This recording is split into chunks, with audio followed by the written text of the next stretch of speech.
Hey guys, where's Teddy Safranco? Has anybody seen him? Does anybody know? I ask this question because no one's seen the founder of OneCoin either, one of the world's largest Ponzi schemes that collapsed. Why? Well, some people say that she took in the wrong person's money or the wrong organization's money, and they eliminated her when their money was lost.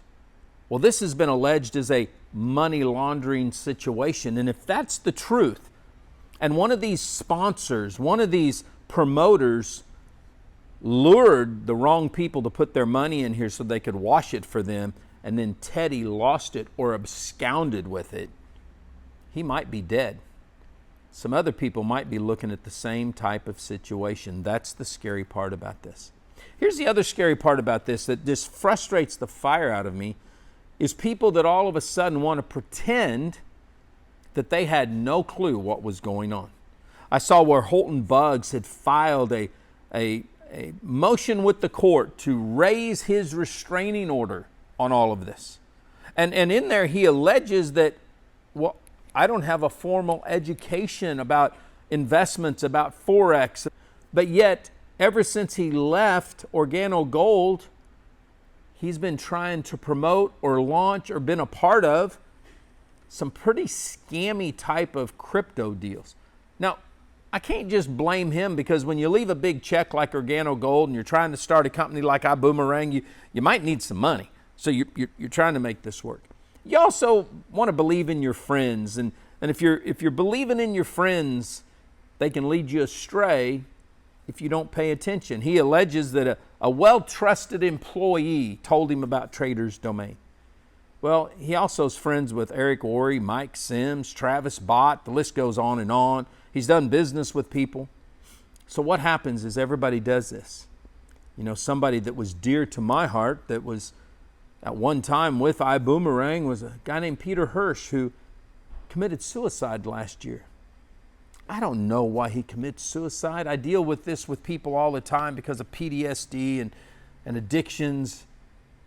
But Peter was not the kind of person I thought would commit suicide, and yet I know he had money invested here.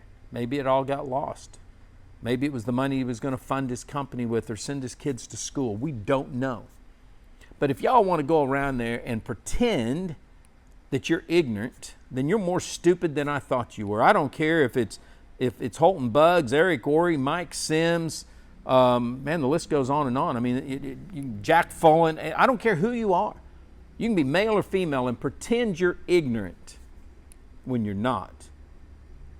It just means you don't have any ovaries or any balls. You don't want to stand up and say, man, I was wrong. I remember when I was with Zeke Rewards as a consultant, and it all went to hell in a handbasket. SEC came in, shut them down. I was slaughtered across the internet. I paid my dues. I stood up and said, you know what, I was wrong in some areas. Richard Brooks, one of my dear mentors, said, you were too close to the forest to see the trees. I was. Were all of the critics nice, and were they worthy of my response? No, but the ones that were, we were going to respond to, because you know what? You can't hide from the fact that you're an influencer. You might be a small influencer, or you might be a big influencer. But when you influence other people because of your actions, if all they do is hear, Eric put money in it, Holton put money in it, David put money in it, Stormy put money in it, the list goes on. I don't care who you are. You cannot hide from the fact that you were an influencer. People follow you. If you don't want to be an influencer, then retire from the internet. Otherwise, you got to stand up and take it. You can't just hide behind the fact, well, I didn't tell people to put their money there. You can't hide behind the fact of, well, I'm just a consultant for the company. It doesn't work that way. Regulators will tell you it doesn't work that way. I paid a fine for that because I was a gatekeeper. Jerry Nara was a gatekeeper. Kevin Grimes was a gatekeeper. Regulators look at us who are influencers in any industry as gatekeepers. So the question is, who did you influence to put money into Trader's Domain? And is there something you should be doing right now with them? Should you be calling them and saying, man, I am truly sorry, we're in this together? Should you be contacting an attorney saying, I'm going to be a net winner and I want to get on top of this and make sure I don't have to give up all my assets. But what you shouldn't be doing is pretending that it didn't happen and pretending that you can't be held accountable, because you are. And you want to know something? It's time that we start holding everybody accountable. I don't care what it is. If we want to be leaders, true leaders, and if what John Maxwell says, leadership rises and falls on influence, well then guess what? Influence rises and falls on communication, and that means somewhere or another you communicated to people. And some of you have been in one scammy company after another over the last few years. Why? You hurting for money too? You just like the high risk? Whatever it is, go it. I love crypto. I don't understand the Forex deal too much, but I've tried. But we can no longer hide behind pretending. You might be with iMarkets Live or IML or whatever their new company name is and say, man, I'm glad that's not us.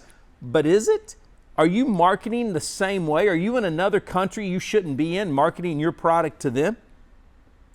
Think about this for a minute. If you're not legit in a company, or in a country, then don't be marketing there. You guys that are American citizens, don't be marketing investments with an offshore company and promoting that. You can invest your money wherever the Sam Hill you want to invest your money. It's your money, it's your risk. I got no problem with that. You start promoting somebody's business so that you can make a little extra, well, guess what? That's illegal. If you're in a company, I'm using iMarkets Live because they're like, it could be iGenius, it could be anybody, anyone that's in these types of businesses. If you're not doing it legitimately, if you're not registered, if you're giving any kind of investment advice, if you're telling people, here's what it's just a bot, Troy, it's just software, it's not, no, you're held accountable. You can be Chris Terry, you can be any of those guys over there, you're still held responsible. And you will pay a price if you don't do what's right, period. It's just the name of the game. I'm going to put up these resources here. You guys can take a pic. We're going to show the names that have been promoted out there on the internet as people that invested in this company. Most of them lost the money. It was fake. It wasn't real. They weren't multimillionaires. Some of them are on the verge of bankruptcy today and don't know what they're going to do. You need to get a hold of the attorney. We'll put some attorneys' names up here you can contact. They will be able to help you. But stop being so ignorant that you think people are going to forget, because this is one people will not forget. I'm going to tell you that right now. I'll see you on the next video.